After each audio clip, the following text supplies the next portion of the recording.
Good afternoon. We're Fernando Valdivia and Vanessa Véliz, and this is a presentation on how to teach vocabulary based on Alan Hunt and David Begler's research, called Current Research and Practice in Teaching Vocabulary. This article presented the combination of three approaches for teaching vocabulary.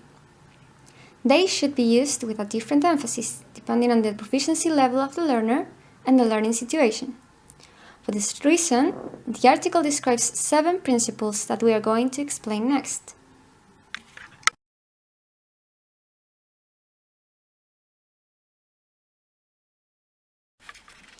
The first principle focuses on the importance of learning vocabulary through incidental learning, which is an indirect way of learning new words. Reading and listening help incidental learning in learners from all levels. This is a gradual process in which L2 learners are expected to require many exposures to a word in context before understanding its meaning. They can benefit from graduate readers as they will be repeatedly exposed to high-frequency vocabulary. As knowing 3,000 frequency words helps you cover a high percentage of an average page, this principle suggests using lists such as the General Service List, which is for non-academic texts, and the University Word List for university-level readers. There are also lists such as Nation's Vocabulary Levels Test to estimate your vocabulary size. According to the third principle, beginners should replace extensive reading with study of the 3,000 most frequent words using the word pair strategy. The reason for this is that explicit instruction is essential for students who don't know many words, which can limit their reading ability.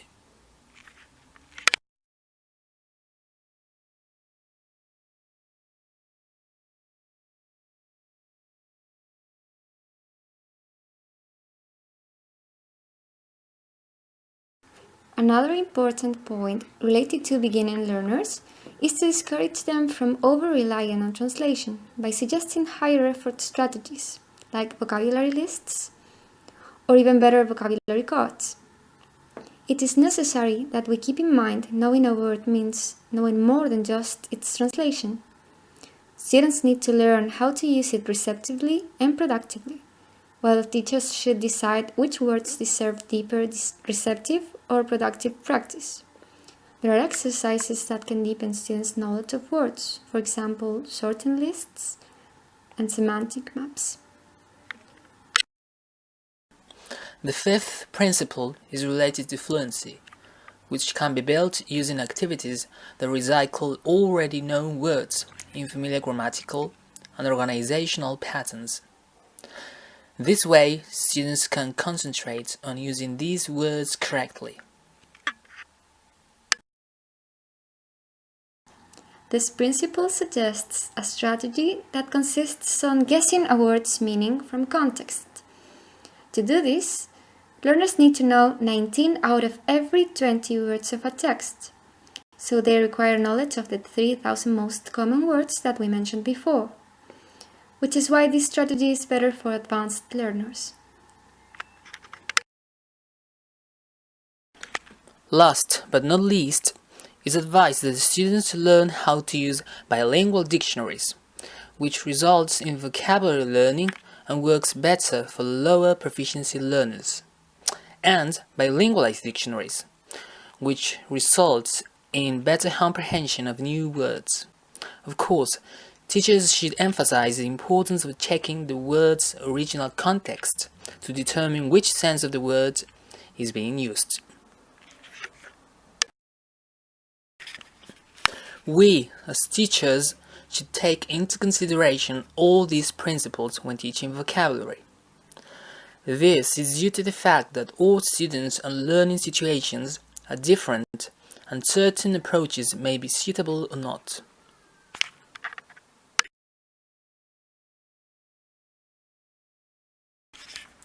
The approaches presented in this article are also related to different techniques, we chose two techniques that you may find useful when teaching vocabulary. One of those is instruction of vocabulary by providing example sentences. This technique is very useful or may come in handy when you are in a situation in which you don't want to rely too much on translation, or in a situation in which you don't know the language of your learners very well.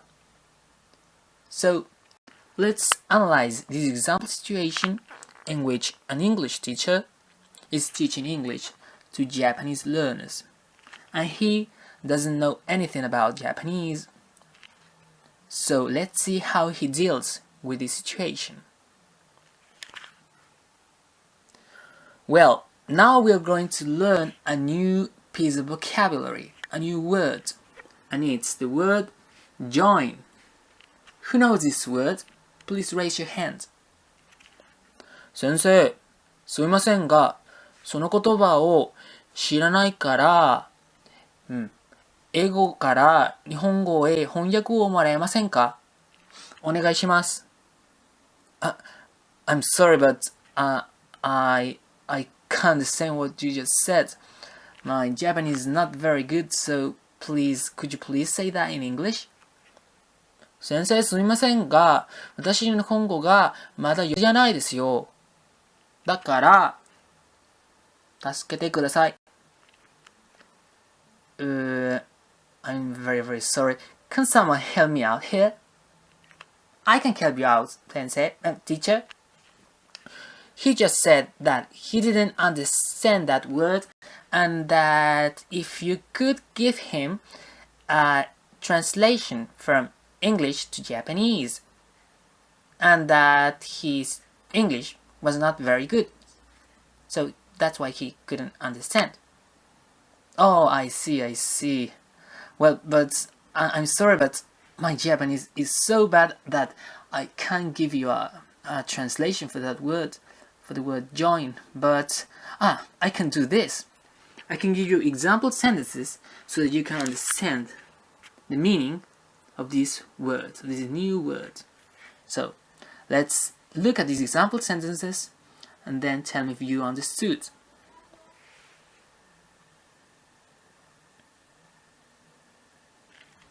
So, is it clear now? Yes, sensei. Yes, teacher. Very good. Another technique that, although people use the least, is just as important, is using a full definition. It is very important for students to know how to use a dictionary. This also helps them avoid over-relying on translation, as they get used to reading definitions in English.